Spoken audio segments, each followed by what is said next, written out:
Msema ndio unaosababisha. Kwanza tuanzie kuwa virusi vya ukimwi au ugonjwa wa ukimwi. Ukisikia ukimwi ina maana gani?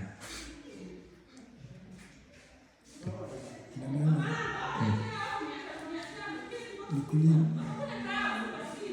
virusi vya ukimwi huwa vinaharibu. Kwa hiyo virusi vya ukimwi huwa vinaharibu kinga ya mwili, si ndio? Kama nilivyosema, ukisikia tu ukimwi maana yake kirefu chake ni upungufu wa kinga mwilini, si ndio? Ukimwi mara nyingi au virusi vya ukimwi mtu anaweza kuvipata kupitia njia gani? Yaani huo ugonjwa huo unaambukizwa kwa njia gani? Njia ya ngono zembe. Ndio, ngono zembe. Kitu kingine?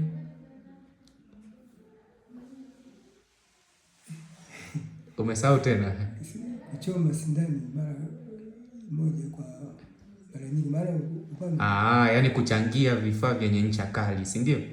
Kwa mfano sindano, nyembe unaweza kujikata, si ndio? Unakata huyu na mwingine unakata, kwa mfano wale ambao huwa wanafanya ukeketaji, si ndio? Njia nyingine?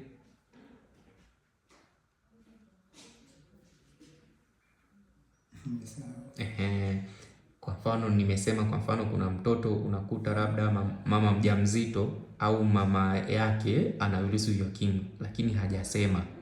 Wakati anajifungua unakuta mtoto anatoka kwenye njia ya uzazi, anapojifungua unakuta labda damu inachanganyikana ya mama ambaye ameathirika inaenda kwa mtoto, inapelekea mpaka mtoto naye anapata maambukizi ya virusi vya ukimwi.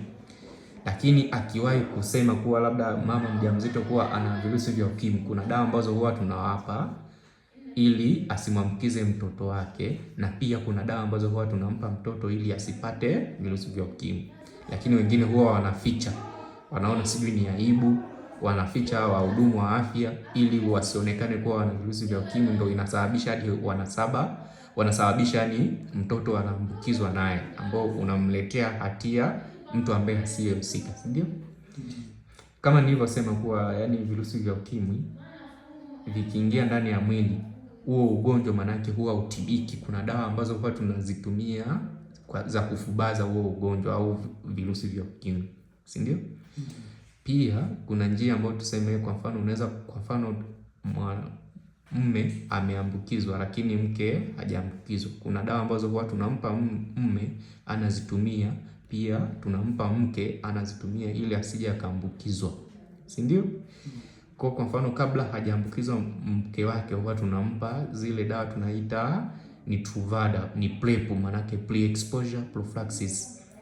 Umeona, ili aendelee kuzitumia, mnaendelea na maisha ya kawaida na mnaenda kuzaa watoto na kukutana kimwili, lakini hamuambukizani, yani mume hamwambukizi mke, au tuashumu mke ndo ameambukiza, hamwambukizi mume. Gawa tumeelewana?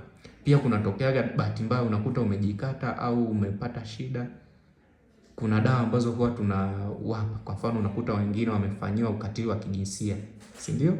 Eza amebakwa, amefanyaje, au amejikata na kifaa ambacho wanajua kabisa ambayo alikuwa anatumia labda ni mgonjwa wa virusi vya ukimwi. Au unakuta labda kuna mwingine mtoto amezaliwa kwa mama ambaye tuseme ana virusi vya ukimwi. Kwa kuna dawa ambazo huwa tunawapa ili wasije wakapata hivyo virusi vya ukimwi, si ndio? Ambao tunasemaga ni PEP, manake post exposure prophylaxis, ambazo dawa hizo mtu akizitumia ndani ya wiki 4, manake siku 28, inamwezesha anakuwa haambukizwi na virusi vya ukimwi kutoka kwa mtu ambaye alikuwa anaumwa virusi vya ukimwi, si ndio?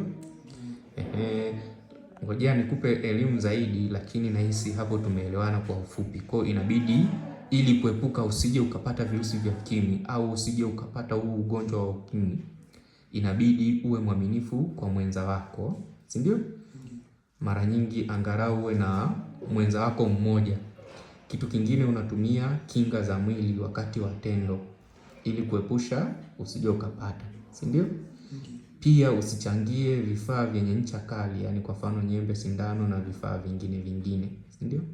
pia uwe na taratibu au na ukawaida mnakuja kupima afya yako, yaani wewe na mume wako na mke wako mnakuja mnapima virusi vya ukimwi, mnaangalia hali ya maambukizi ya virusi vya ukimwi kwenye familia yenu, si ndio?